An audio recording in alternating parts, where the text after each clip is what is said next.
பெண்ணாகரம் இது இன்னொரு ரொம்ப ரொம்ப இன்ட்ரெஸ்டிங்கான ஒரு தொகுதி.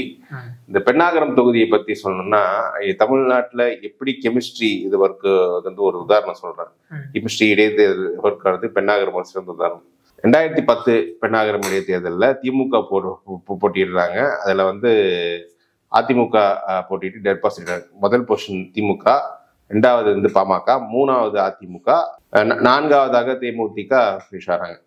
ஸோ இது வந்து 2010 நடந்த பெண்ணாகரம் இடைத்தேர்தல். ஒரு வருஷம் கழிஞ்சு நடந்த சட்டமன்ற தேர்தலில் வந்து இந்த மூணாவது நாலாவது இருக்க அதிமுகவும் தேமுதிக கூட்டணியில் இருக்காங்க. ஒன்னாவது ரெண்டாவது இருக்க திமுகவும் பாமகவும் கூட்டணியில் இருக்காங்க. ஆனால் அந்த ரிசல்ட் எப்படின்னு பார்த்தீங்கன்னா, அந்த அதிமுக இருக்க சிபிஐ கேண்டிடேட் வந்து அவர் வெற்றி பெறாரு. திமுகவை சேர்ந்த அப்போ 10 இடைத்தேர்தலில் வெற்றி பெற்ற இன்பசேகர் தோக்குறாரு. ஸோ அந்த அளவுக்கு ஒரு நம்ம கெமிஸ்ட்ரி இதை கேட்கறதுலேயே இப்படி இருக்கு.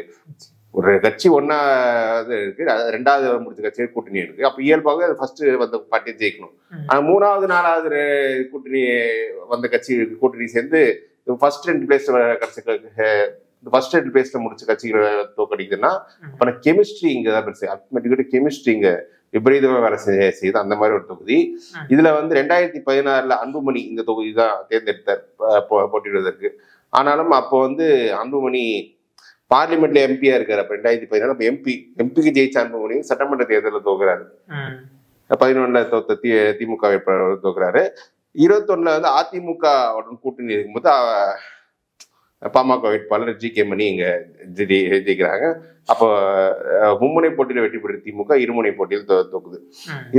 இந்த தொகுதியை பொறுத்த வரைக்கும் என்னன்னா, திமுகவுக்கு கன்சிஸ்டண்டா ஒரு ஓட் பேங்க் இங்க இருந்திருக்கு. 2011 கூட என்னன்னா, அந்த பாமக ஓட்டு திமுக டிரான்ஸ்ஃபர் ஆகல. பட் ஆனா திமுக கன்சிஸ்டண்டா 40% எடுத்திருக்கு. இப்போ அதே 40% அப்படி எடுப்பாங்க. பட் ஆனா அந்த அதிமுக ஓட்டு பாமக டிரான்ஸ்ஃபர், அந்த ஒரு டிரான்ஸ்ஃபர் கண்டிப்பா அப்படி நடக்கும்ன்றதுதான் ஒரு பெரிய சேலஞ்சு. லோக்கல் ஃபேக்டர்ஸ்ல திமுக எமர்ஜ் ஆகிறாங்களா, அதுவும் மெயின் ஃபேக்டர். ஸோ இந்த தொகுதியை பார்த்து வச்சுக்க, நாம் தமிழரோட வளர்ச்சியும் இங்கேயும் கொஞ்சம், நாம் தமிழரோட குரோத் பார்த்தீங்கன்னா இங்கேயும் ஒரு டீசெண்டாக தான் இருக்கு. 16ல் 700 ஓட்டு எடுக்கிறாங்க. 21ல் 9,000 ஓட்டுக்கிட்டு இருக்காங்க. இப்போ 24 12,000 ஓட்டு அவங்க எடுத்திருக்காங்க. இப்போ 24 பொசிஷன் பார்த்தீங்கன்னா இந்த தொகுதியில் பாமக லீட் எடுக்கிறாங்க மும்முனை போட்டியில. திமுக 31%, அதிமுக 21%. ஸோ இதுல வந்து எப்படி போகும்னா, மீண்டும் மோஸ்ட்லி பாமக ஜி கே மணிக்கு வாய்ப்பு கொடுக்கப்படும். திமுக இருந்து டிஎன்பி இன்பசேகர் தான் மறுபடியும் கண்டெஸ்ட் பண்ணுவாரு.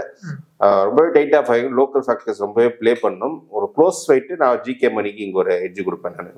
ஓகே, ஆக இது வந்து 50-50 தான் நம்மளால பார்க்க முடியும். இருந்தாலும் ஜி கே மணி கட்டமைப்போட இருக்கிறதால வெற்றி பெறதுக்கு வாய்ப்பு இருக்கிறதா? ஆமா, அவருக்கு அந்த அரித்மெட்டிக் இங்க ஸ்ட்ராங்கா இருக்குல்ல.